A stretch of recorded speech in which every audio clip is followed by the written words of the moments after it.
Larga.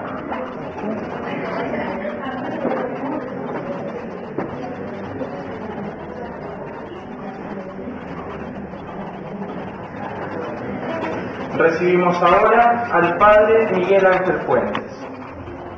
Miguel Ángel Fuentes es sacerdote del Instituto del Verbo Encarnado. Es licenciado en Teología por la Pontificia Universidad Santo Tomás de Aquino de Roma y doctor en Teología con especialización en Matrimonio y Familia por el Instituto Giovanni Paolo II de la Universidad de Letrán, también en Roma. Se ha desempeñado como profesor de diversas materias, entre las cuales podemos nombrar teología moral, bioética, antropología teológica, teología fundamental, patrística, diálogo interreligioso, sacramentos, introducción a la teología, ética filosófica, dirección espiritual, demonología, entre otras. Ha enseñado regularmente en el Seminario Religioso Santa María, Madre del Verbo Encarnado en San Rafael, en el Estudiantado Santa Catalina de Siena, también en San Rafael, en la Casa de Formación Fulton Sheen, en Washington, Estados Unidos, y en el Seminario Diocesano de San Rafael. Ha dictado cursos en diversos centros, en el Seminario Diocesano de Loja, en Ecuador, en el Seminario Religioso del Instituto del Verbo Encarnado, en Segni Montefiascone, en Italia, en el Seminario Miguel Pro, en Arequipa, Perú. Dicta anualmente cursos de especialización y actualización teológica en Argentina, Estados Unidos y Roma. Ha dado cursos también en distintas ciudades, en Alejandría, Manila, Medellín, Guadalajara, Roma, Nueva York, Washington, San Francisco, Bridgeport, Filadelfia y Phoenix. Ha escrito numerosos artículos de teología, especialmente de moral, en revistas como Micael, Gladius, Diálogo y la Revista del Verbo Encarnado en su versión inglesa. Ha publicado varios libros, entre los que destacamos El señorío histórico del pecado, Revestidos de entrañas de misericordia, Los hizo varón y mujer, con ediciones en español, inglés, portugués y árabe. La ciencia de Dios, El teólogo responde, en sus 3 volúmenes, con ediciones en español, inglés y portugués. ¿En dónde dice la Biblia qué? Las verdades robadas, La castidad posible, Manual de bioética, Educar los afectos, La trampa rota sobre la adicción sexual, Matrimonio cristiano, natalidad y anticoncepción, El camino del perdón, Santidad, superchería y acción diabólica y otros. Dirige la colección Virtus, breviarios de psicología y de formación del carácter, de la que es autor de 18 pequeños libros ya publicados. Ha participado como conferencista en numerosos congresos en Argentina, Estados Unidos, Perú, Colombia, México. Es director de las páginas web El Teólogo Responde y Foro de Moral, y del blog del Centro de Estudio y Tratamiento de Enfermedades de la Conducta. También se desempeña como principal formador y asesor espiritual del Centro de Estudio y Tratamiento de Enfermedades de la Conducta desde el año 2007 hasta la actualidad. Escucharemos su conferencia titulada Las adicciones como desafío para la psicología. Lo recibimos con un fuerte aplauso.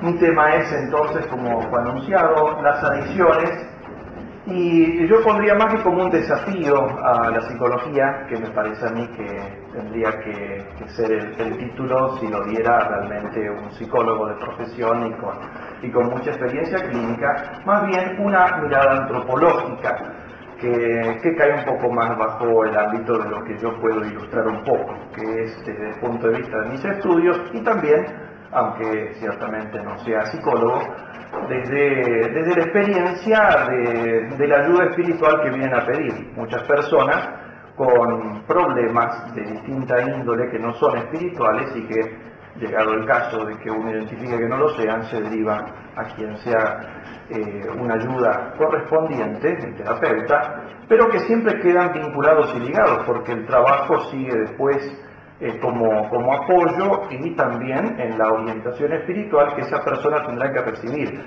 en la mayoría de los casos, conjuntamente con la ayuda terapéutica correspondiente, psiquiátrica o psicológica, o clínica, depende de los casos.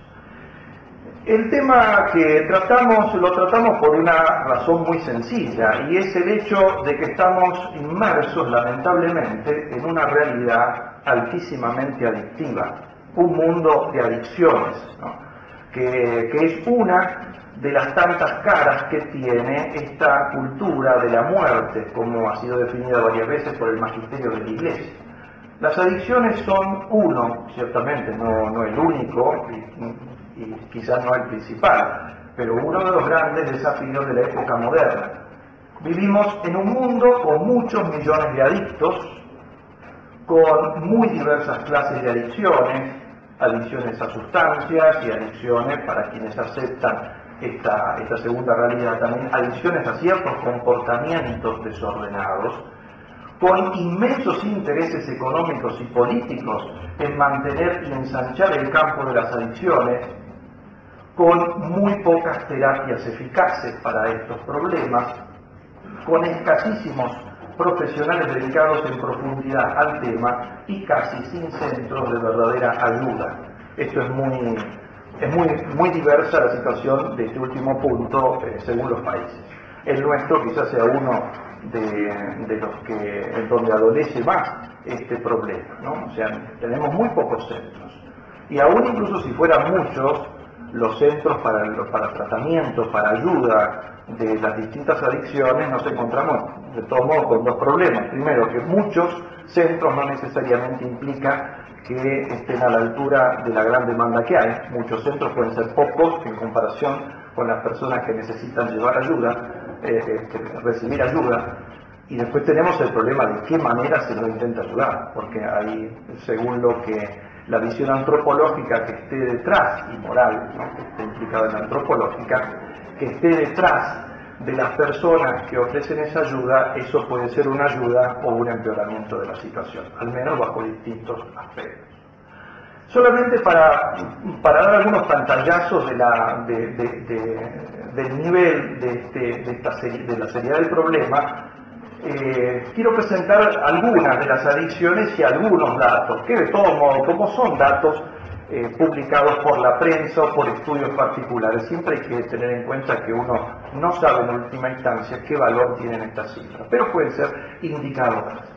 Del mundo de las drogas, son ya estimaciones en algunos estudios muy viejos, porque son de más de una década atrás,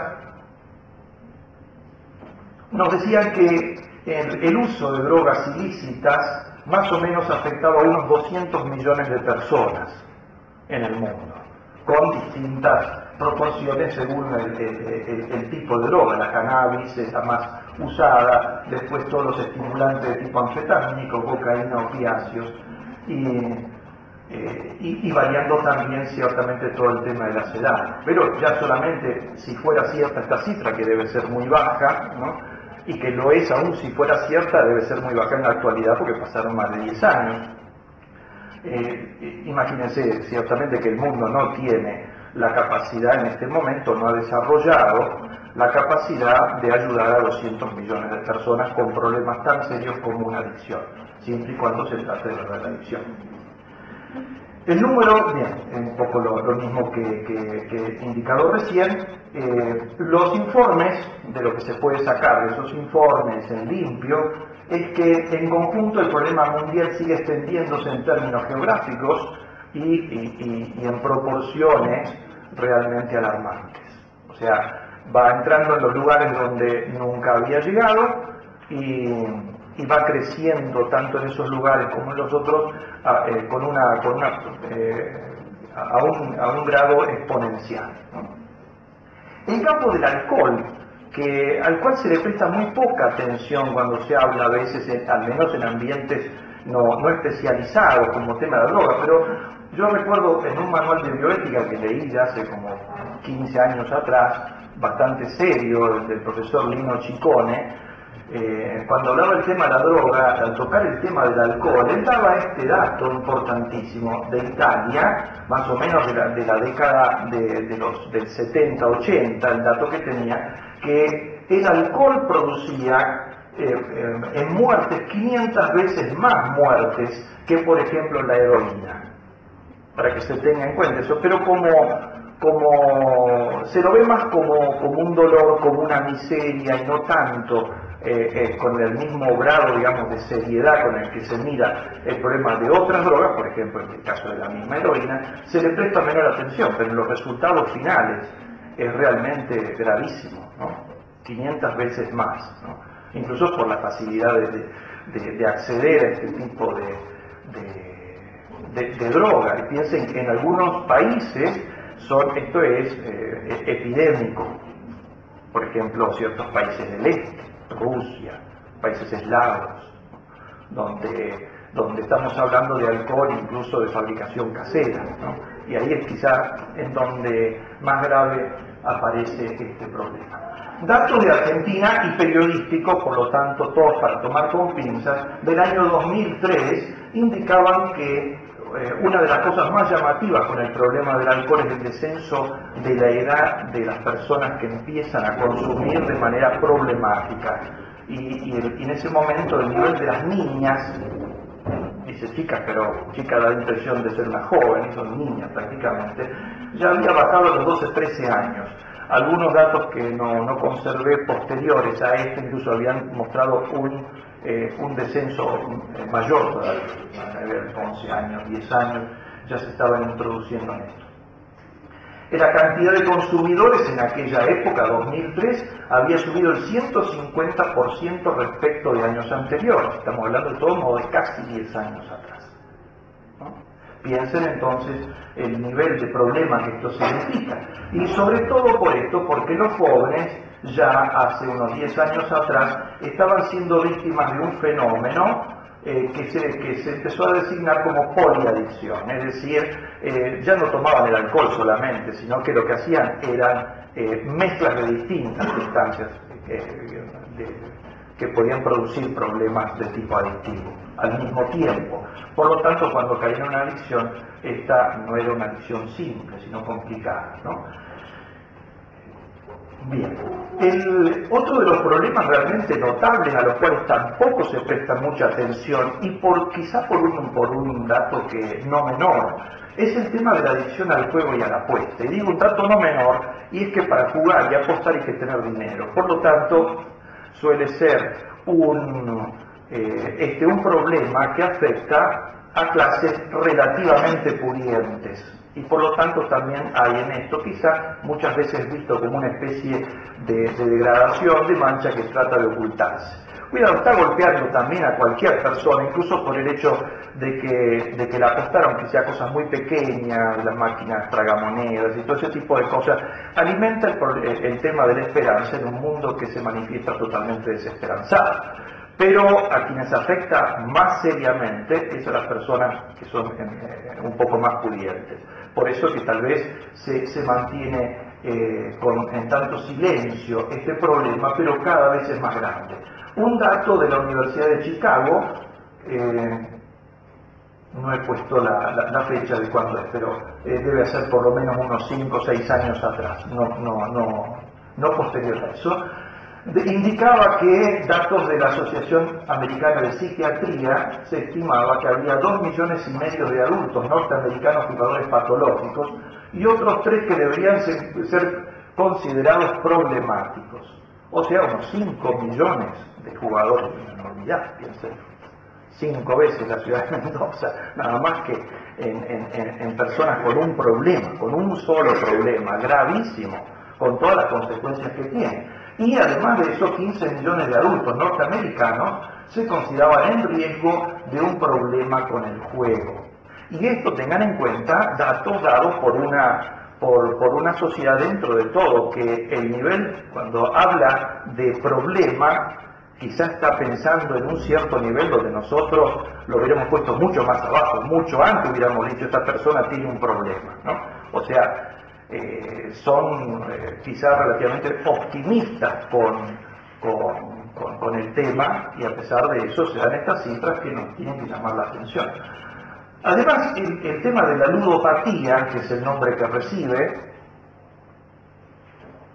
esto cuando se vuelve ya patológico, por el problema de la deuda que genera, las personas necesitan dinero, se relaciona también con otros problemas, el problema del robo, el problema del tráfico de drogas, el problema de los préstamos a usuras, el caer víctima de las mafias del juego. Esto ocurre aquí en San Rafael con personas pobres, que piden 2 o 3, aunque sea billetes, para ir a jugar, y después quedan pegados con ese tipo de cosas, donde se los va extorsionando, donde se los obliga a seguir jugando para depender de ellos en parte, y en parte para seguir generando este problema, pues tienen que después meter a otras personas, ¿no? Para tratar de salir de ellos. Problemas simplemente de orden más bien relacionados con este aspecto de la justicia, pero después conduce al abuso económico familiar, a la destrucción de la familia, produce trastornos mentales, sobre todo en personas que ya tienen disposiciones para esto, y que a veces esta ansiedad y todos estos dramas son disparadores de otros problemas que quizá en situaciones de relativa tranquilidad no hubieran afectado a muchas de estas personas, ¿no? Es una patología ciertamente en extensión, ¿no? Y sobre todo es una patología que está potenciada por la propaganda. Si ustedes ven cualquier evento deportivo, van a ver que una de las cosas que se repiten en los eventos deportivos que pasan por televisión es, entre las propagandas, durante los tiempos de propaganda, siempre hay propaganda sobre el juego. Póker por internet, apuestas por internet, y en algunos países muchísimo más. Pero esto se ve en nuestro país, que no se veía hace 10 años atrás, por lo menos no de esa manera. El mundo del videojuego, que también es un problema que al menos que ya pone un terreno adictivo, que puede después generar una adicción, y que afecta sobre todo a los adolescentes y a los niños, aunque no solamente a ellos ciertamente, ¿no? Decía un grupo de psiquiatras en el año 2006, en una entrevista que se hizo sobre este tema, si los videojuegos crean adicción y actúan en el cerebro de igual manera que la marihuana o el alcohol, generando dependencia en las personas. La investigación es el resultado que indica estas cosas, resultado de pruebas realizadas a más de 7.000 personas. Más de un 10% tenía esa memoria de la adicción grabada en el cerebro. Haciendo referencia también a estudios y a especialistas extranjeros, en este caso de una de las universidades alemanas, decía un autor: las reacciones cerebrales de las personas que juegan con videojuegos en exceso son similares a las de los alcohólicos o los adictos a la cannabis. La Asociación Valenciana de Consumidores daba este dato importantísimo: el 60% de los niños, Valencia, ¿no? Ya no está hablando de aquí, el 60% de los niños es adicto a los videojuegos, y el 40% se entretiene con videos para adultos. Estamos hablando también siempre aproximadamente 2005-2006. Esta patología, decía un especialista en neurología cognitiva, esta patología afecta a la mayoría de los jóvenes de países asiáticos, donde los chicos llegan a pasar el 80% del tiempo en que están despiertos frente a la PC. Supongan que esto está exagerado. Lo que pueda disminuir, lo mismo, seguimos dentro de un plano sumamente problemático, ¿no? El mundo de Internet, la adicción a Internet. En el año 2002 en España, algunos psicólogos calculaban que el 9% de la población tenía problemas de relación patológica con Internet, de distintos tipos, ¿no? de problemática.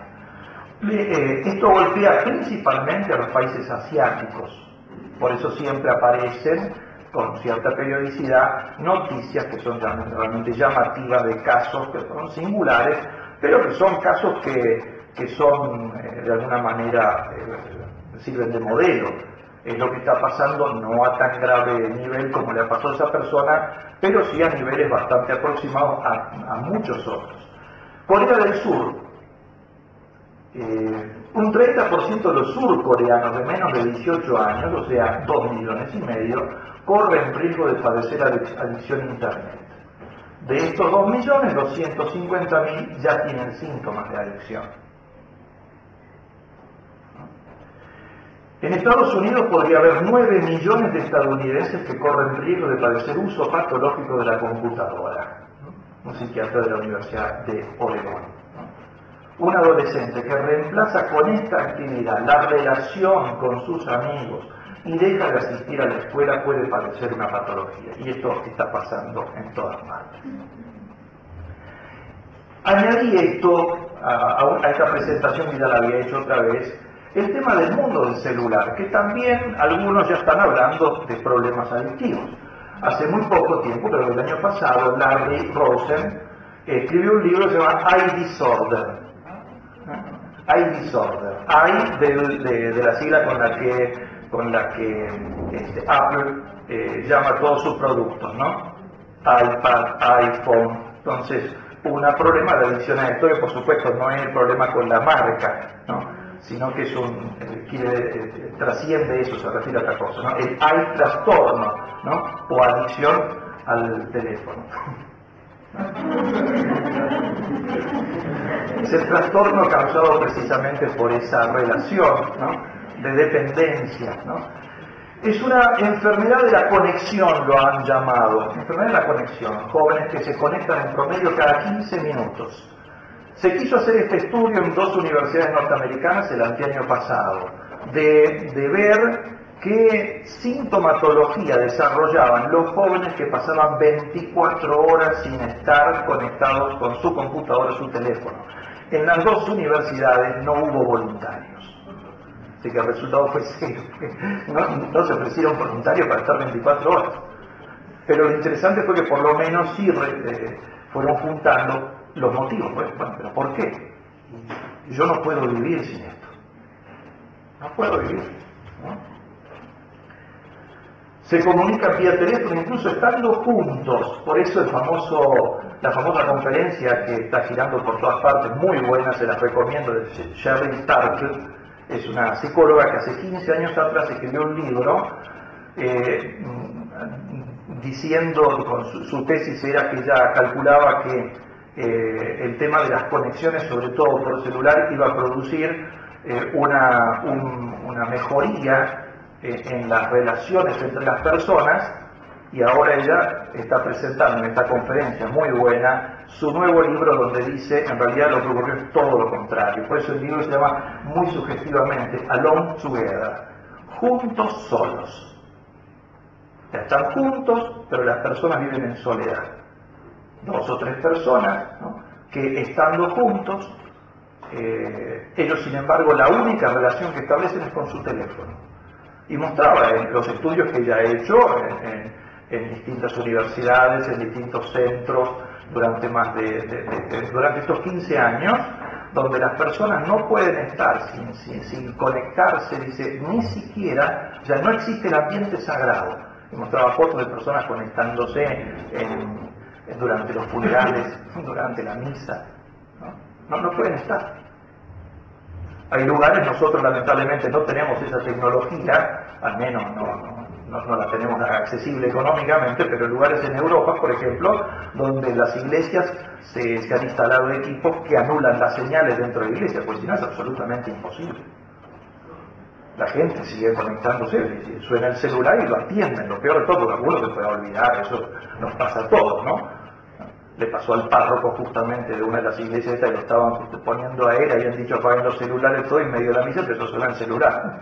Todos se miraban, el único que no podía mover las manos porque estaba celebrando la misa era el sacerdote, y el celular seguía andando porque era el de él. Bueno, pero eso es un olvido. Otra cosa es que uno desesperadamente lo atiende y no se da cuenta, no existe espacio sagrado, ni en la familia, ni en el hogar. ni en la relación con Dios, ¿no? Ni en el dolor. Eso es el tema de los funerales, ¿no?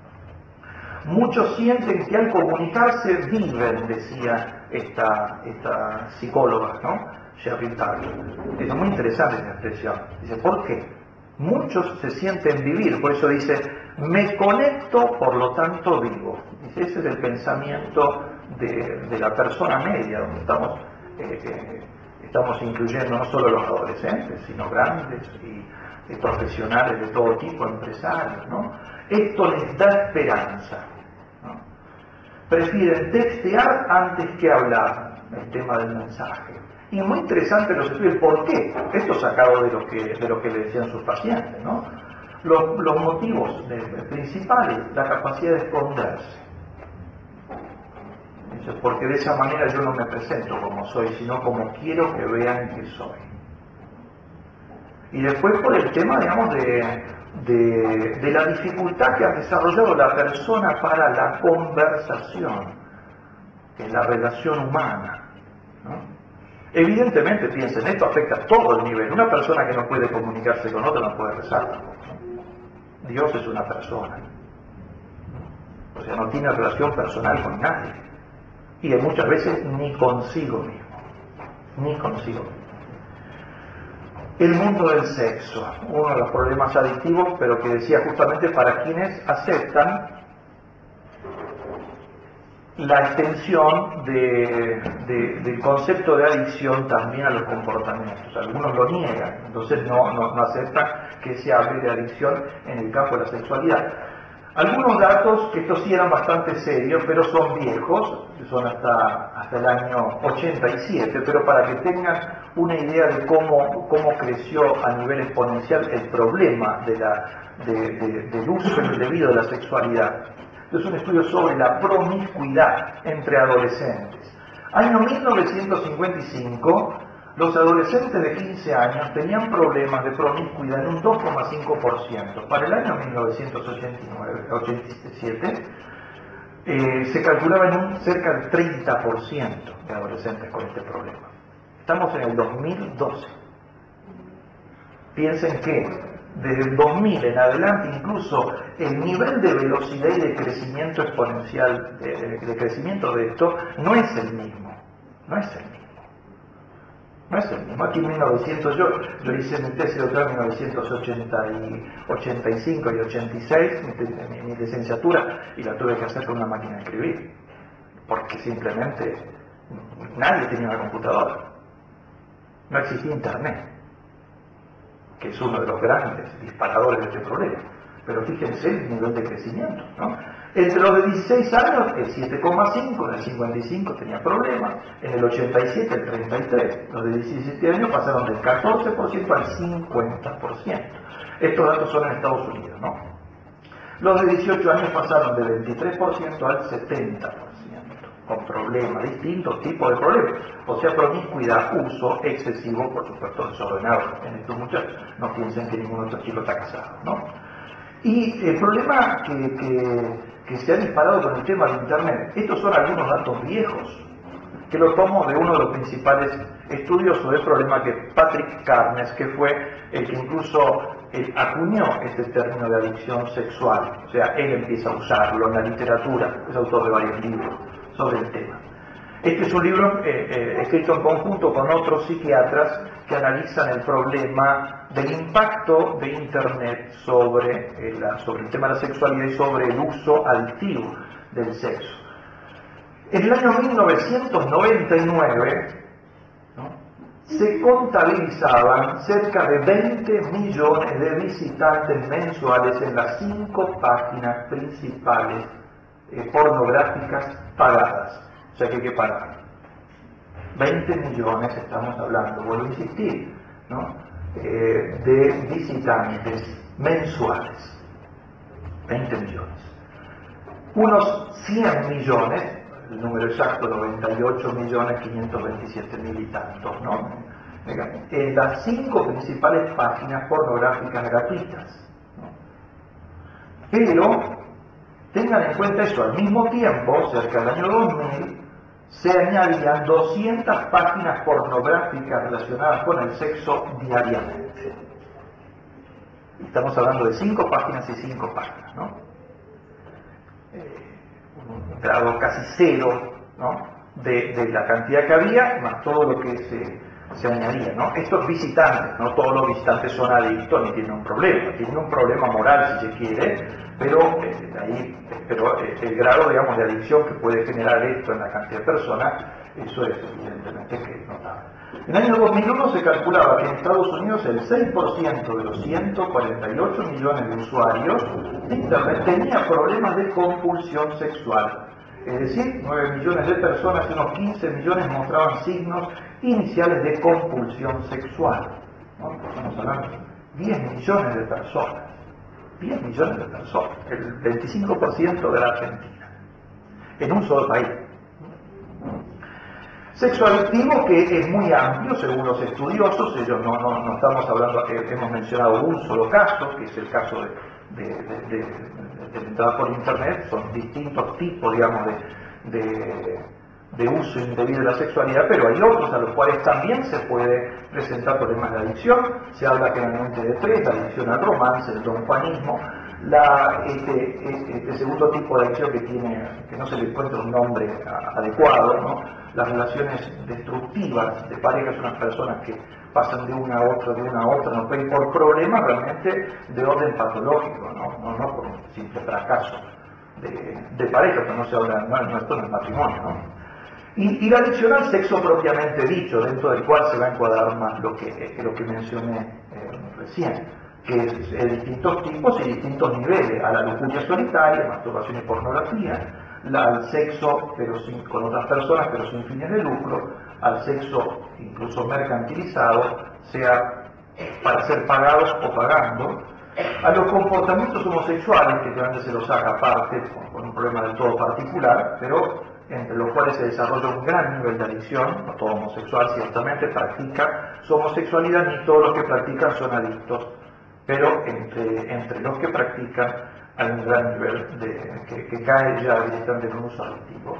Y finalmente a los comportamientos ya parafílicos, ¿no? De distintos tipos: sadismo, masoquismo, pedofilia, etcétera, que se ve cada vez más. Para entender el problema de la adicción es muy importante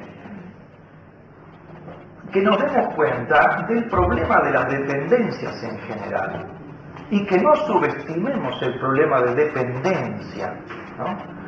De mala dependencia, porque hay dependencias que son, la dependencia de un subalterno sobre aquel que lo manda, empiezan a depender, la dependencia que tenemos de Dios, es ontológica, ¿no? Evidentemente que no nos estamos refiriendo a esto, ¿no? Sino de dependencia indebida, dependencia que genera problemas en la persona. No se restringe esto al problema estrictamente adictivo, ¿no? Sino es un mundo mucho más amplio que, si no lo tenemos en cuenta, no se puede combatir el problema de la adicción. Porque el problema de la adicción muchas veces se asienta sobre personas que han generado un pensamiento dependiente o una conducta dependiente en muchos otros campos que refuerza este problema. Esto lo ha estudiado muy bien una psicóloga de la escuela de Viktor Frankl, que es la doctora Elizabeth Lucas. Ella tiene varios libros sobre el tema, ella dirigía de hecho 2 clínicas en Europa, y tiene un libro donde, muy breve, pero que me parece a mí atira muy bien a indicar el cuadro general del problema, para no restringirlo a este. Y yo creo que esto es muy importante para el psicólogo, porque si un psicólogo enfrenta un problema de un paciente adictivo, tiene que darse cuenta de que si no descubre el mundo dependiente de esta persona, o sea, todas las ideas dependientes, no va a poder solucionar sobre el problema adictivo, que es uno de los tantos, ¿no? Ella señalaba 5 tipos de dependencia. La primera dependencia es la dependencia de la aprobación de los demás. La persona que necesita para siempre, o sea, que no tiene lo que se llama una justa autonomía, una seguridad de sus actos, que necesita siempre estar aprobado por los demás, ¿no? Esto tiene sus problemas, porque el problema principal es el hecho de ser manipulado por la recompensa y el castigo. Las personas me aprueban siempre y cuando yo haga lo que ellos quieren.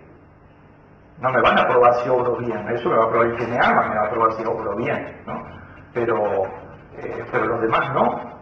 Por lo tanto, eso genera que cuando alguien se da cuenta de que una persona es muy dependiente, lo empieza a manipular. Y lo manipula con la recompensa del castigo. Fíjense cómo hacen los padres separados muchas veces con sus hijos, a veces, ¿no?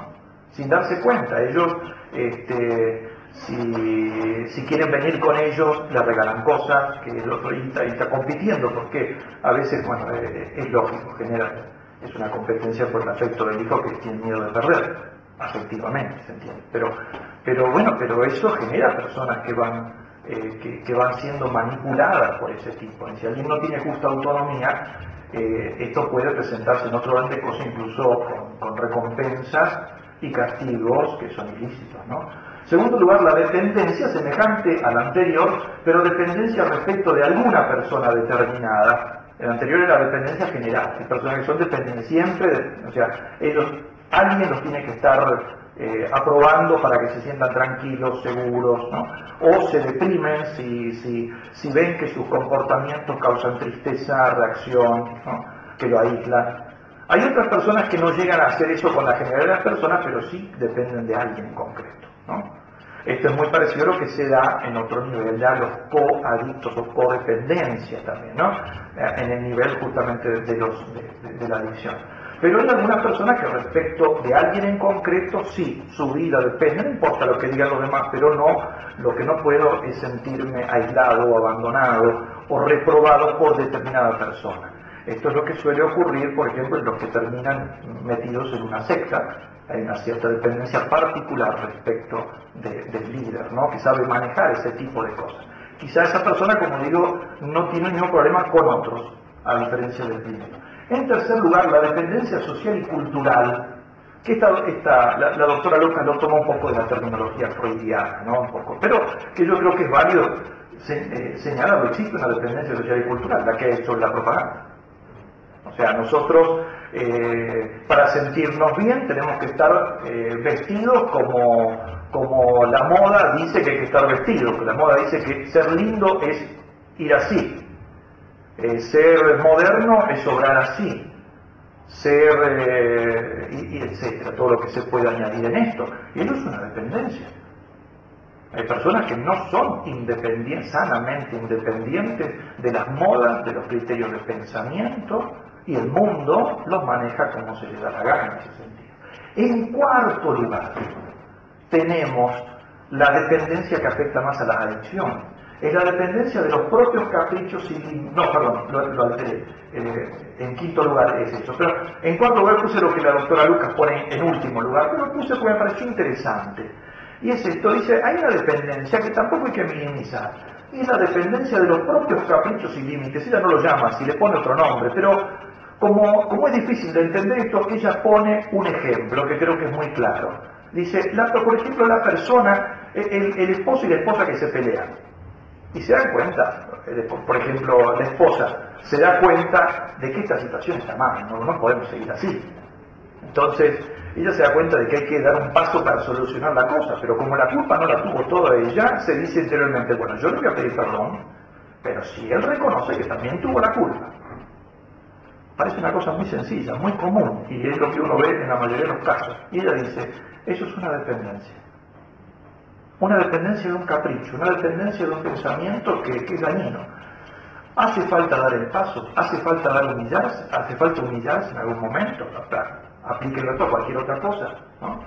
Si eso es necesario, y eso por sí mismo tiene un valor, porque es la verdad, porque es lo que hay que hacer, porque es nuestro deber, eso hay que hacerlo, aunque los demás no lo hagan.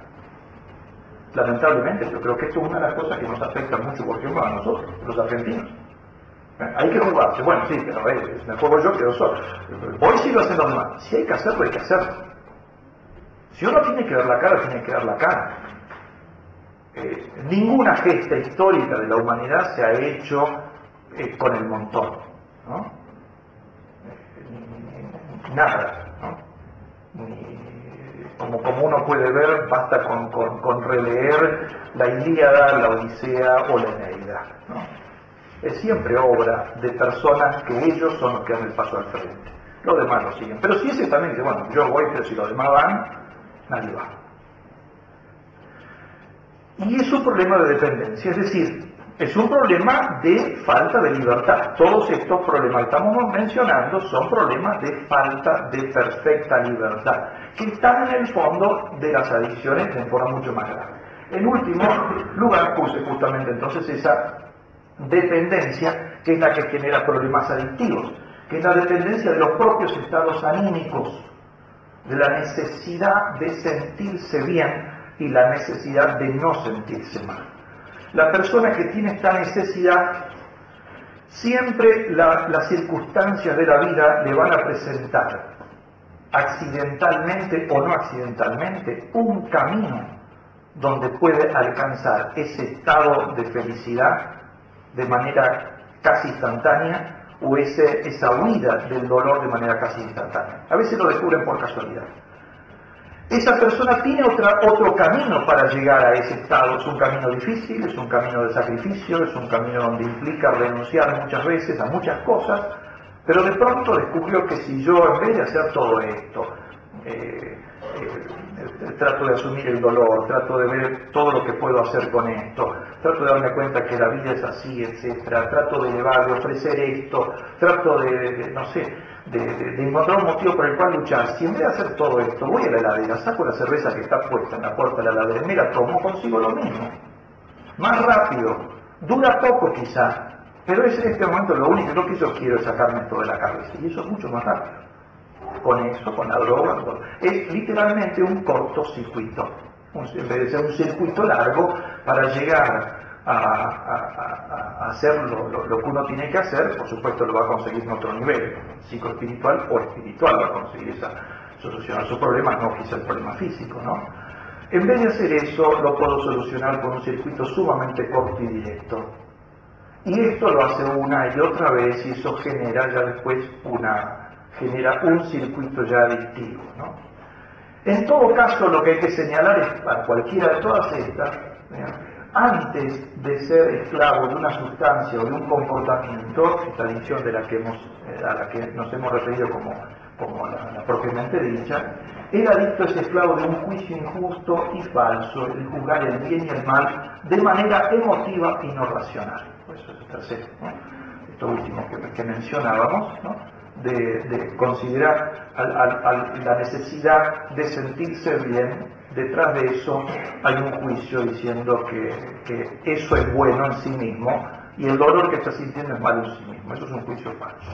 No necesariamente los dolores que sufrimos son mal en todo orden, lo será en el orden físico, ciertamente, en el orden psíquico, si se entiende, pero no necesariamente lo son en el orden espiritual. Muchas veces los grandes bienes de una persona se producen en los momentos de cruz, ¿no? Es la regla general, ¿no?, del crecimiento humano. ¿Qué es una adicción? Estamos en condiciones ahora de tratar de ofrecer una definición. Tomo dos, de las cuales solamente evidentemente tomo lo esencial. La primera es de la Organización Mundial de la Salud, por lo tanto es la que todo el mundo tiene acceso, y da una definición que creo que es restrictiva porque solamente contempla las adicciones a sustancias, como hemos dicho, por lo menos la nombra explícitamente. Definición que incluye estos elementos, o sea, una adicción es un estado en el cual se dan estos elementos. Hay un estado de intoxicación crónica y periódica, con una compulsión a continuar consumiendo por cualquier medio, ¿no?, con una tendencia al aumento y que genera una dependencia psíquica y también física generalmente, y con consecuencias perjudiciales para la misma persona y para la sociedad, al menos que lo rodea, su núcleo familiar. Está bastante bien, bastante clara, pero creo que tiene como límite el hecho de que, así como está expresada, solamente se aplica, como ven, a las adicciones que provienen por uso de algún tipo de sustancia, alcohol, droga, etc., ¿no?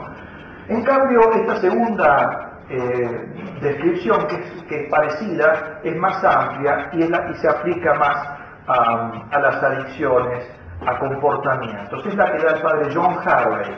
El padre John Harvey falleció hace 2 años atrás.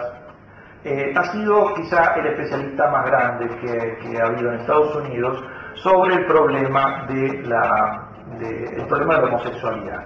Él es el fundador, no por iniciativa propia, sino por mandato de su obispo, en aquel momento el cardenal Cook, ¿no?, que le pidió que fundara a otro sacerdote que no podía hacerlo, el padre Groeschel, que era el mejor especialista en ese momento, un grupo para ayudar a las personas que querían solucionar sus problemas de tendencia hacia el propio sexo, ¿no?, hacia personas de su propio sexo.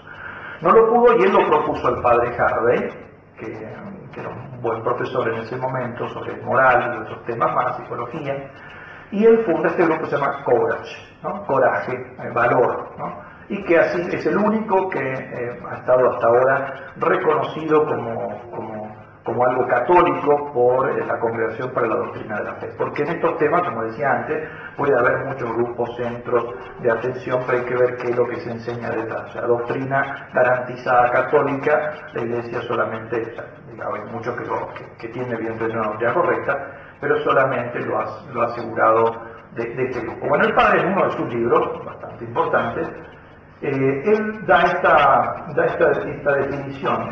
Dice: la compulsión o adicción, ¿no?, amalgama ambos términos, es un estilo de conducta en el que los modos de pensar y sentir de un individuo o sus relaciones con los demás manifiestan claramente que la persona ha perdido el control de su comportamiento a pesar de haber intentado frenarlo con poco o ningún resultado positivo.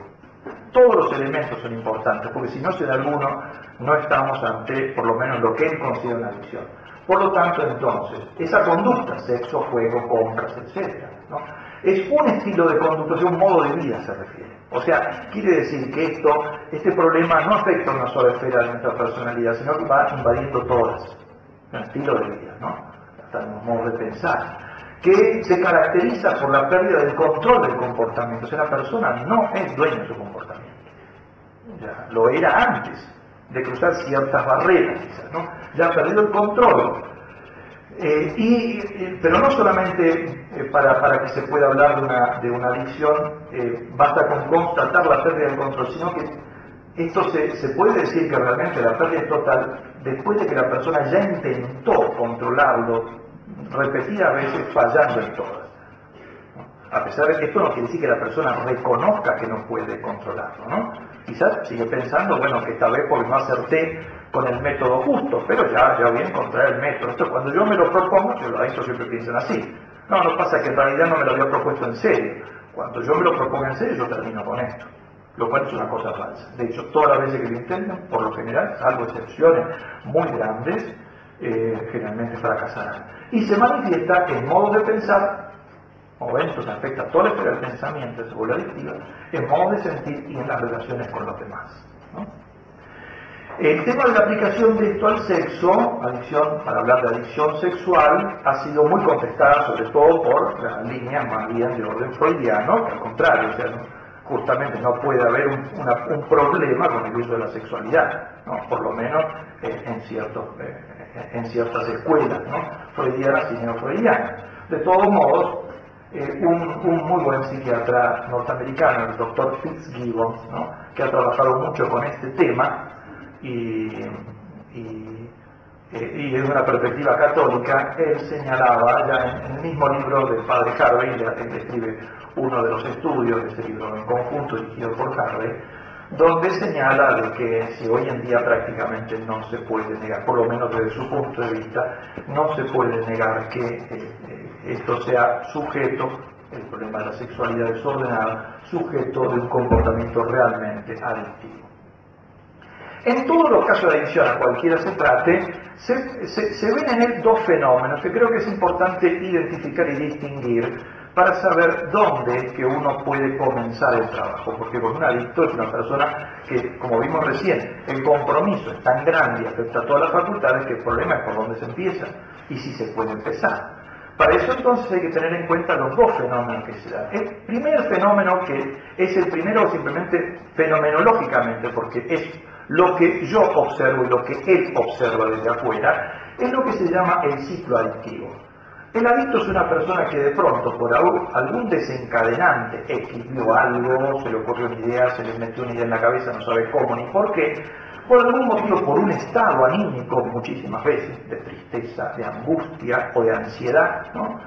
Por algún motivo se despierta en él una obsesión de realizar tal cosa, que es el fin, digamos, o sea, lo propio, el mecanismo propio de su adicción, conseguir un placer por determinado tipo de cosas, que desencadena en él toda una cacería. Y esto es muy interesante, porque muestra un poco la psicología del adicto, ¿no?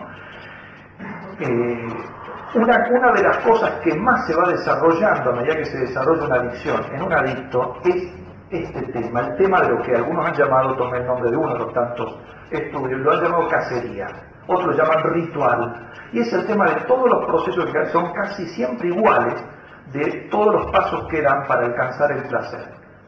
Que un autor decía, incluso un autor que escribía fuera, digamos, de cualquier perspectiva religiosa, decía, es una especie de liturgia. Siempre hacen lo mismo, recorren las mismas calles, van a los mismos lugares, o si realizan esos actos, lo que sea, el problema suyo, en un lugar determinado, las mismas cosas en el mismo lugar, el mismo tipo de luz, a veces el mismo tipo de música, la misma hora, el mismo recorrido. Por ejemplo, personas casadas y con hijos que tienen problemas con la pornografía, la hora que eligen, todo como hacen, todas las veces que se fijan si la esposa se quedó dormida, si los hijos están dormidos, las vueltas que dan, dónde colocan las cosas, cómo dejaron preparado todo, las horas que dedican, una cosa. Y esto cada vez se estira más y se estira más y se estira más. Yo creo que esto es muy importante, porque esto muestra cómo, sin tomar plena conciencia de eso, esta persona, el adicto, sobre todo el problema de la sexualidad, no que se dan también en otros casos, de sexualidad donde más se nota. Ellos saben que el momento en que se dé el placer es un momento instantáneo y que pasa dando lugar a todo lo que mencionaré enseguida, que es lo que no quiere el adicto. Entonces necesita estirarlo en su imaginación el placer. Por eso no dice, bueno, le agarró un metejón de hacer tal cosa, no va y lo hace. Tiene que tratar de que eso dure. ¿Cómo dura? En la imaginación. Yo he conocido muchas personas que me han comentado su caso, que me han mandado su caso pidiendo ayuda, a veces por internet, y ellos me dicen, yo paso a veces aproximadamente promedio 5 o 6 horas viendo pornografía, antes de realizar un acto impuro. Busco, con todas las consecuencias que eso trata todo, ¿no? Bien, por eso es interesante señalar esto es lo que muestra una del problema psicológico, de donde más se pone en evidencia es en ese punto. Bueno, después se alcanza, que es algo efímero el placer, depende de qué tipo de adicción sea. Una cosa puede ser más duradera, dependiendo de una sustancia o lo que sea. Luego se produce el retorno a la normalidad, o sea, a la baja de la ansiedad que ha llevado a la persona a buscar el placer, y ahí da lugar a todo un torbellino emotivo que está mezclado, remordimientos, justificaciones, culpación. Bueno, la culpa la tiene fulano de tal, porque él como me echó del trabajo, por eso yo estoy en esta situación, que ahora me lleva a necesitar hacer este tipo de cosas, o esta la culpa la tienen mis padres que no me quieren, o esto, que me dejan solo mi novia que me dejó, mi esposa que no me satisface, etcétera, lo que sea. Justificación, yo no podría hacer otra cosa, yo estoy en esta situación, ¿qué otra cosa puedo hacer? Porque sea, soy débil. Justificación y culpación, desesperación y vergüenza. Promesas y promesas, bueno, pero esta fue la última vez, no, nunca más, yo estoy destruyendo mi vida, todo. Bueno, ¿qué es lo que está haciendo con todo esto? Preocupación. Aunque ya hablaba en la conferencia anterior, todo el tema ese de vivir en definitiva, que es toda una obsesión, fíjense, solamente está pensando en ese problema.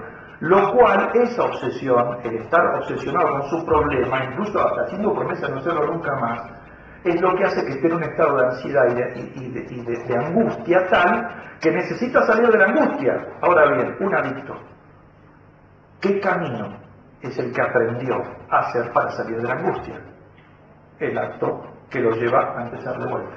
El único camino que sabe, o sea, el que se angustia y dice yo no voy a beber nunca más, pues estoy estudiando en mi familia, mi esposa me abandonó, perdí mi trabajo, soy una piltrafa, ¿cómo puedo seguir bebiendo? Todo, tal cosa, angustia, bueno, pero no tengo que salir de esto. ¿Cómo hacer? Bueno, por ahora voy a tomar una copita mientras voy pensando cómo hacer para salir definitivamente. Se empezó el ciclo de vuelta con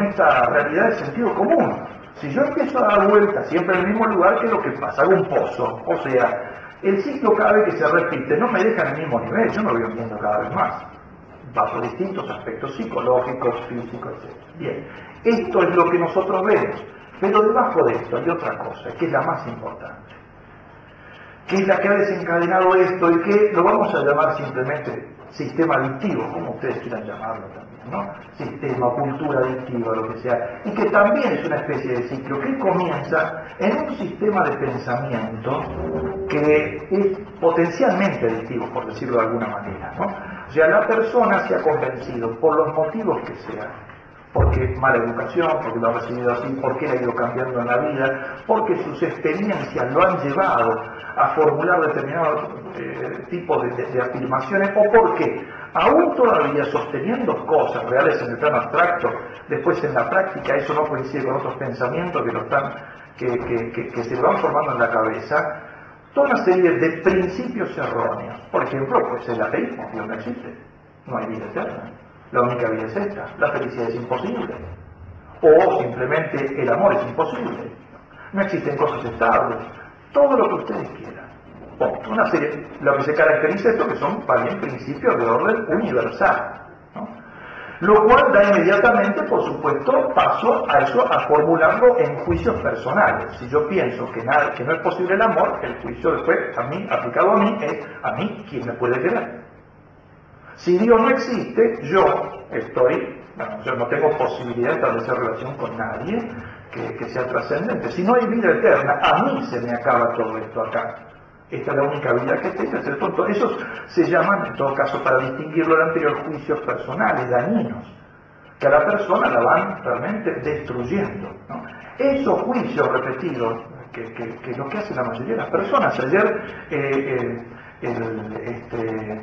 el doctor Verdier nos leyó una cantidad enorme de estos juicios, muchísimos de estos juicios que hacían justamente muchas mujeres que sufrían el problema del síndrome post-aborto. Eran juicios de este tipo. Yo ya me arruiné la vida, yo no puedo salir, ¿qué puedo esperar yo de mí? Yo ya no sirvo para nada, etc. Este tipo de juicios, que es el que hace la inmensa mayoría de nuestros niños y jóvenes, lamentablemente, bajo un aspecto o bajo otro, ¿no?, terminan produciendo un estado, una situación de vulneración o de vulnerabilidad. O sea, la persona puede ser herida inmediatamente y de cualquier manera, y que va a generar que cualquier disparador, un estado de angustia, un reto, una pelea, un abandono, lo que sea, dispare. Entonces, ese es el disparador que genera entonces este doble círculo, ¿no? El que lo alimenta está debajo, entonces, cuando cualquier cosa dispara, comienza esa obsesión para salir del dolor, de la angustia. A su vez, el hecho de verse que la persona realmente ves que sí, cada vez te va siendo más desgraciado, más hundiendo, esto refuerza que tenías razón, no servís para nada, refuerza los juicios, lo cual entonces va agudizando cada vez más todo este sistema. Bien. ¿Por qué lo menciono? Porque yo pienso de esta manera, me puedo equivocar, pero creo que es así. Yo creo que uno, para trabajar, sobre todo si trabaja con un adicto o con alguien que tiene ciertas características adictivas, el tema de juzgar a alguien como un adicto es una cosa muy delicada, ¿no? Pero uno ve muchas veces, hay personas que tienen muchos rasgos adictivos, ¿no? Yo creo que para trabajar con una persona, por donde hay que empezar a trabajar es por aquí abajo. Es decir, en este sistema, es lo que también se habló hoy de llevar, y ayer también se menciona el tema, llevar a la persona a un conocimiento realista, una rectificación primero en el plano del conocimiento de las ideas, sobre sí mismo, sobre todo sobre Dios, sobre sí mismo y sobre los demás. Y a raíz de eso ir generándole ciertos comportamientos, a raíz de los cuales uno va disminuyendo el estado de vulnerabilidad de una persona determinada y por lo tanto entonces frenando todos estos disparadores y este ciclo, y cuando uno puede ir empezando a tratar de romper cuando se puede, porque los instrumentos con los que contamos, la medicina, los medicamentos y los elementos psicoterapéuticos con que se cuentan en día no son infalibles ni muchísimo menos. Y hay casos en los cuales es difícil. Bien, creo que esto es lo principal. Voy a completarlo esto con 2 o 3 cosas también, pero solo complemento. Las causas de una adicción son muy numerosas, pero el tema es, no hay que ser unilaterales y tampoco exagerar determinado tipo de causas. La herencia biológica ciertamente es un condicionante, personas que tienen problemas digamos, hereditarios, pero es un condicionante simplemente, no determina. En segundo lugar, los factores educativos también son condicionantes, pero tampoco determinan. Porque esto uno lo ve en personas que tienen la misma educación y algunos pueden generar este tipo de problemas y otros no llegan a tanto y otros no tienen ningún tipo de problema, ¿no? Por lo tanto, la familia, la escuela, las amistades, los medios de comunicación, los traumas personales son condicionamientos realmente muy importantes, pero no son determinantes. No son determinantes. Según algunos autores, por ejemplo, la doctora Lucas, de quien tomé este punto concreto, ella dice, en definitiva, quien determina es el uso de la libertad. Bien, se puede discutir hasta qué punto, con una libertad herida, todo lo que se quiera, pero por lo menos digo, es una suma de factores a veces que puede desencadenar alguna cosa. Entonces, pero insiste esta doctora y la escuela de la logoterapia, el doctor Frank, insiste en el hecho de, sobre todo, poner más énfasis en la responsabilidad psicológica, y es el aceptar una determinada acción. Estoy hablando, por supuesto, de problemas, traumas y problemas patológicos que no impliquen un problema de orden cerebral, que eso evidentemente no tiene nada que ver con la libertad, del uso de la libertad de la persona, ¿no? Pero en ese sentido ellos lo dicen, por supuesto, después se podría discutir hasta qué punto esto, porque varía de persona a persona, que siempre hay un núcleo de la libertad que puede permanecer intacto y la persona puede surgir. Bien, habría que ver hasta qué punto. Cada historia es una historia totalmente singular. Y de la manera en que una persona llega a una adicción, no se pueden dar historias generales donde después ir metiéndolas a uno y a los otros, ¿no? Es muy diverso esto. Pero por lo menos hay que tener en cuenta que en muchísimos casos uno puede pensar de que en definitiva es la aceptación, ¿no? No una aceptación incluso capaz que no tiene ni conciencia de pecado, no es que hable de que esto es pecado, ¿no? Pero es como una aceptación de no seguir luchando contra algo que se le presenta y bueno, muchas veces ese es el último desencadenante. No siempre, yo creo que esto es un tema a discutir, pero no es el tema de esta ponencia que es muy genérica, ¿no? Bien.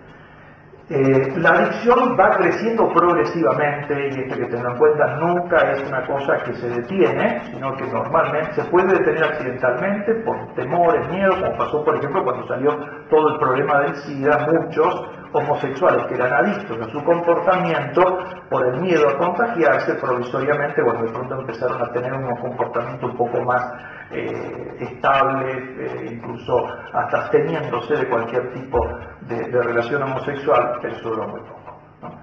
Normalmente el salto, la progresión se da en dos niveles. Primero, el salto de un nivel a otro y después el arraigo progresivo, o sea, cada vez se van asumiendo más riesgos. Quiero mencionar esto porque esto es una experiencia mía que me tocó con varias personas. Después de muchos que me pidieron ayuda, ¿no? Antes de mandarlo por supuesto a un profesional, para que tomara conciencia del problema con uno, se me ocurrió una cosa que yo lo hice con varios y realmente los resultados fueron sorprendentes. Dice, hagamos una línea de tiempo. ¿Cuánto hace que usted tiene este problema? Uno me dijo 5 años. Bueno, hagamos una línea, coloquemos una línea en medio que significa el día de hoy. Y para atrás, 5 años y pongamos para adelante 5 años más. Bueno, hace 5 años atrás, cuando usted tuvo el primer problemita que tuvo con ¿usted qué problema tenía? Bueno, tenía, qué sé yo, empecé a tener problemas de masturbación. Bueno, dígame, ¿qué es lo que usted en ese momento decía que no, eso nunca iba a hacer? Bueno, que yo dije, no, nunca, o sea, yo dije, pero no voy a meterme nunca en pornografía. Usted entonces nunca entró en pornografía. Bueno, sí entré. ¿Cuánto tiempo después? Y 1 año después, creo que yo, por curiosidad, bueno, cuando usted empezó con pornografía, ¿qué cosa decía que en ese momento nunca iba a hacer? Pues yo dije, bueno, pornografía sí, sigo yo solo, pero no quiero comprometer a otra persona. ¿Alguna vez tuve relaciones con otra persona? Sí. 1 año después, sí, tuve. ¿Qué le voy a decir que no? Bueno. ¿Y qué decía ahí? Bueno, yo decía, con otra persona sí, pero no del mismo sexo. ¿Y qué pasó? Bueno, una vez tuve una pequeña experiencia y tal. Bueno, muy bien. Dígame, ahora, ¿qué dice usted que no va a hacer nunca? Y jamás con un menor. Bueno, ponga la línea donde quiera, pero póngala bien cerquita del día de hoy. Porque usted, fíjese, nunca respetó ningún límite que puso, porque usted no puede, a menos que intente esto trabajarlo de alguna manera de raíz. Entonces, simplemente, todos los límites que usted pone son inexistentes. Y encima, esto se va a cortar, porque fíjese que cada vez son más rápidos, ¿no? Salto progresivo, de un nivel a otro de gravedad, y después será algo progresivo. Esto no lo ven cualquiera de estos. Los adictos al principio van cuidando mucho las cosas, pero después van asumiendo cada vez más riesgos. ¿Por qué? Porque el riesgo tiene un factor que es ambivalente. Al principio de cualquier problema que uno tiene, el riesgo hace que uno se frene. Tiene miedo de que contagiarse, de que se entere la esposa, de que se arruine el matrimonio. Pero después de determinados periodos, digamos, de tiempo que está metido en una adicción, el riesgo pasa a tener otra cosa. El riesgo es lo único que lo hace más entusiasmante, ¿no? Entonces empieza a asumir riesgos, porque necesita adrenalina ahora, para que el placer ya, todo lo que había hecho fue perdiendo la capacidad de darle placer. Entonces tiene que mezclar. Por eso mezclan a veces una adicción pasa a otra, o mezclan cada vez con factores de mayor riesgo. Por eso, me acuerdo cuando yo llegué en el 85 a Roma, la municipalidad de Roma había hecho la gran campaña para combatir la droga, y que le ofrecía a los muchachos jeringas limpias, que las fueran a retirar. Entonces, para que no se pasaran la jeringa uno al otro, nadie se iba a retirar. Si el tema era la ruleta rusa, que se jugaban con eso es lo que le ponía entusiasmo. El placer que le daba la droga ya lo había experimentado, ya lo había aburrido. Ahora un poquito el tema era como jugar a la ruleta rusa. O sea, que el riesgo estaba causando un factor, digamos, de elevar el nivel de excitación que tenían ellos. Los obstáculos para salir de una adicción son muchos. Algunos son de orden psicológico. Pues primero, ciertamente no quieren dejar el placer, aunque sea momentáneo, que les da. Después el miedo y la ansiedad. O sea, ellos no saben, el adicto no sabe de qué otra manera solucionar su problema si no es a través de esto que ya aprendieron. Entonces, ¿qué hago? Si no bebo, ¿de qué manera solucionan mis problemas, ¿no? La fachada que han creado. Muchas veces el tema, para salir de esto, a veces tengo que romper toda una fachada que he creado en torno a la adicción, ¿no? Después también la herida a la libertad, como le digo, yo creo que es un factor muy importante. O sea, hay que ver, ciertamente puede ser que en la mayoría de los casos todavía hay un núcleo sustancial de libertad que queda ahí, pero primero hay que ver hasta qué grado tiene, qué grado de libertad es. Y después hay que ver si en todos los casos es así. Hay casos donde se pasa una barrera, donde parece, algunos dicen, bueno, como ya perdió la relación con la realidad, ¿no? El compromiso de todos estos problemas, ¿no? Después el síndrome de negación, que es una de las cosas más patentes, ¿no? La negación de la realidad, la negación de su problema, la negación de todo lo que hacen. El adicto es un mentiroso, se vuelve mentiroso. O es mentiroso de antes y se refuerza, o se vuelve mentiroso con esto, y bueno, se podrían dar tantos ejemplos, ¿no? Es cuestión de tiempo ya muy cortante, pero el síndrome de negación, el hecho de dejar que una persona deje de mentir, es uno de los obstáculos más difíciles. Y también menciono finalmente, pero no porque sean de menos importancia, los obstáculos morales y espirituales, que son principalmente tres. Cuando una persona viene a pedir ayuda y tiene uno de estos tres problemas de orden espiritual, se cae muy difícil. El orgullo, porque hace falta muchísima humildad para poder salir de este problema, ¿no? El juicio propio, que es una de las formas de orgullo, el empecinarse, el querer guiarse a sí mismo, ¿no?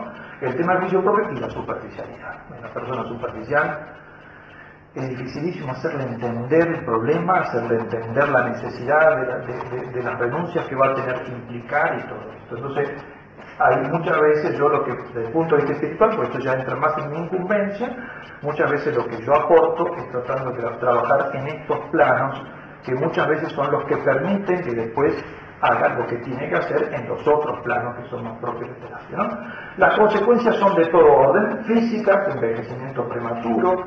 He visto personas que parecen viejos y que después de que trabajaron y salieron las cosas, volvieron a ver como yo lo había conocido, ¿no? El rostro, ¿no? La mirada, ¿no? La angustia. Psíquicas, el debilitamiento auditivo, el agotamiento de la mente, la esclavitud, los sentimientos de culpa, frustración, hasta la locura en algunos casos. problemas laborales y económicos gravísimos, muchos pierden pérdida de trabajo, en la reputación y la fama, ¿no? En la familia, separación, divorcio, trastornos en los hijos, abandono de los hijos. En el tiempo, este es uno de los más notables. Muchas de estas cosas quizá la familia después las pudo recuperar. Capaz que eso solucionó ese problema, capaz que volvió al trabajo. Pero una de las cosas que muchos subrayan es esta: el tiempo no lo puedo recuperar nunca más. Piensen, pónganse a multiplicar. Una persona, por ejemplo, que dedica 4 horas a pornografía, pongan solamente 3 veces por semana, esto todos los días y a veces más tiempo, ¿no? 3 veces por semana por 4, multiplíquenlo por 30 días, multiplíquenlo por los 365 días.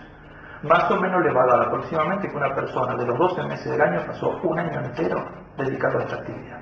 Un mes entero dedicado a esta actividad, casi 30 días. Eso no se recupera nunca más en la vida. Y las consecuencias muchas veces legales. Esto en algún tipo de adicciones y comportamientos puede representar incluso la cárcel para muchos, ¿no? Para salir de la adicción no se sale por donde uno quiere, sino por donde se debe. Se entra como ladrón, pero solo se sale como penitente, o no se sale de ninguna manera. Es decir, agachando la cabeza y dejándose guiar, ¿no? Y en esto señalo simplemente la persona que realmente, por algún motivo que se pide ayuda y está realmente dispuesta. Todo tratamiento, yo no me voy a poner así, qué tratamiento puede servir para esto, creo que desde distintas propuestas se puede ofrecer a la persona ayuda, de una manera, pero todo tratamiento tiene que incluir sí o sí 5 elementos que son claves. ¿Qué es el motivo? Estos son los 5 elementos que señalaba el doctor Velasco Suárez, que contiene como elementos de valor, por ejemplo, el tratamiento de los 12 pasos famosos de Alcohólicos Anónimos, que ha sido aplicado a jugadores anónimos, a adictos anónimos, etcétera, todo, ¿no? Son 12 pasos, pero creo que tiene 5 principios claves. Algunos de ellos los señala el doctor Velasco Suárez, otros no, los añadí yo, pero creo que son claves y que si no están presentes es muy difícil de una persona. El primero de ellos es la convicción de que la persona es querida pero no correcta. Primera cosa, incluso entra dentro de esas ideas que hay que corregirle, que la persona piensa, bueno, yo ya, punto, no voy más. La idea que tiene es una idea protestante, de la corrupción de su naturaleza, llegó por otra vía, por supuesto, no es protestante. Pero el tema es sí, las heridas pueden ser muy grandes, pero nuestra naturaleza permanece siempre querida, perdida por el pecado original, pero no está nunca totalmente corrompida, ¿no? De ahí que valga esta expresión tan hermosa de Pascal, ¿no? Es peligroso hacerle ver al hombre su miseria sin mostrarle su grandeza. Es igualmente peligroso hacerle ver su grandeza sin mostrarle su miseria, ¿no? Si no caería en pelagianismo. Y más peligroso todavía es dejarlo en la ignorancia de una y de otra. Entonces el punto correcto tiene que luchar porque todavía hay algo en él sobre el que se puede hacer pie, sobrenaturalmente por supuesto, y también, bueno, desde el punto de vista natural, al que le toque trabajar en ese punto natural. Si no se comprende esto, uno abandona a la persona. Si no tiene solución, esto se abandona. Si el terapeuta no tiene esperanza, ¿qué va a hacer? ¿No? Segundo lugar, la segunda convicción es la necesidad de la realidad, de aceptar la realidad. La salud mental es un acuerdo con la verdad, ¿no? Dice el doctor Velasco Suárez en una obra que tiene, la salud mental es cordura, acuerdo con la realidad, manifestación de una vida en la que el corazón esté conformado al orden del mundo y no el mundo al capricho del corazón. Cuando el primer paso es aceptar la verdad, la conciencia de la enfermedad, de la gravedad de su situación, del ultimátum en el cual se encuentra, ¿no? Del estado de gobierno de la propia vida y la incapacidad de manejarla, pero también debe admitirse que el problema no es algo constitucional de la persona, lo que decía antes, porque no hay corrupción de toda la persona, sino una herida de la persona. Si fuera constitucional es una cosa que lo acompaña, por una constitución, ¿no? Nosotros sabemos muy bien que el pecado original, ¿no? El pecado original ha herido ha privado al hombre de la gracia, ciertamente, eso para el creyente es muy importante, al que no lo cree por lo menos tiene que saber que además de la privación de la gracia, sí ha herido su capacidad de conocer y hacer el bien, pero no quita ni disminuye nuestros principios constitutivos naturales, la capacidad de Dios, la tendencia al bien y a la verdad, como explica Santo Tomás cuando habla del tema de la ley natural. De ahí entonces, la aceptación de la realidad implica la aceptación de que todavía puede hacer algo, ¿no? Y debe aceptar la verdad de que no hay curación a menos que esté dispuesto a pagar un precio muy alto en renuncias, cambios, etc. No aceptar el engaño de las soluciones fáciles. El adicto tiene un destino difícil porque prefiere lo fácil. Tercera convicción es Dios. Y este es el problema principal del que no cree en Dios. Esto, fíjense lo que dice Patrick Campbell, que si bien es de origen católico, él escribe como un perfecto pagano, ¿no? Pero en este punto me llamó la atención que él cita incluso a otro autor que no es religioso, donde dice esto: establecer una relación con Dios, está hablando de los 12 pasos de Alcohólicos Anónimos aplicados a adictos anónimos, ¿no? Establecer una relación con Dios es el primer puente para confiar en las relaciones con los demás. Los adictos y los coadictos, al aprender a confiar en el sumo poder y en la amistad, descubren que no están solos, que no están abandonados y por tanto no son personas malas ni despreciables. Y por eso, yo no voy a negar, no soy quien, no, eso depende de que se encuentra uno en los casos particulares, de qué capacidad tienen de solucionar sus problemas los que no aceptan la existencia de Dios de alguna manera, ¿no? Algún concepto de Dios, pero me animo a decir que es muy difícil solucionar este tipo de problemas para aquel que no cree en Dios. Porque la relación con Dios que tiene que establecer, y fíjense que los 12 pasos de Alcohólicos Anónimos son los primeros pasos. Los primeros pasos, ¿no? Si no se pasa ese paso no sirve en adelante. La única condición que le pone es creer en algo trascendente, una realidad, una persona trascendente. Porque incluso fíjense cómo va a establecer desde el punto de vista puramente natural, este hombre va a decir, el hecho de confiar en los demás es un segundo paso que se deriva de la confianza en Dios. De ahí que este punto sea clave. Y ya desde mi punto de vista como católico, yo creo que la necesidad de establecer un concepto de Dios como Padre.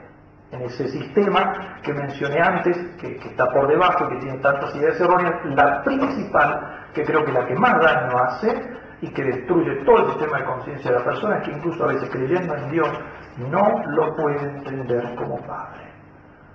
Y el tema de la paternidad divina es la clave para salir no solo de este problema. En cuarto lugar, la convicción de que en todo tratamiento hace falta todo un trabajo en el perdón y en la reparación, el intento de reparar lo que se pueda reparar. A la persona hay que ayudarla a reparar. Y sobre todo tiene que perdonar a los que estén implicados en su dolor y perdonarse y aceptar el perdón cuando se le pide. Las dos cosas, ¿no? Y saber pedir perdón, ¿no? Todas las implicancias. Sin este trabajo no se puede lograr nada. El problema del perdón no está implicado solamente en la adicción, está implicado en todos, la mayoría, ¿no?, de los problemas que se presentan.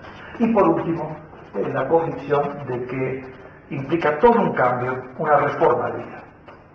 Sin ese cambio, sin esa reforma de vida, si uno aspira a soluciones muy superficiales, por eso decía antes, el problema de la superficialidad es uno de los obstáculos más grandes. La persona siempre quiere solucionar su problema con un barniz. Y aquí el problema es una cosa mucho más radical. Implica un cambio que puede significar que la persona, un antes y un después, no solo respecto a la adicción, sino incluso de la vida anterior que desembocó en la adicción. Estas 5 convicciones son claves. Si el adicto encuentra su guía y se deja llevar por él, puede hallar la salida y llegar a la luz, pero a costa de pasar primero por el desfiladero del dolor, tiene que aceptar el tema del dolor y su dolor, después abrazar la más intensa purificación de sus sentidos y la esperanza, y finalmente ponerse entonces en manos del Espíritu Santo para ser llevado por los luminosos caminos interiores de la santidad. Creo que ese es el camino. Si alguno leyó la Divina Comedia, verá que es el esquema que él plantea para el hombre que pasa del pecado a Dios. pasa primero por el conocimiento verdadero y profundo de lo que son esos abismos recónditos del pecado, luego por la purificación del alma en sus distintos estados, recién después empieza la transfiguración de la vida. Si encuentra la guía adecuada, un terapeuta, se puede dedicar, también sería en la ayuda concomitante de un sacerdote, la persona puede, al menos en muchos casos, tener una esperanza sólida de salir. Nada.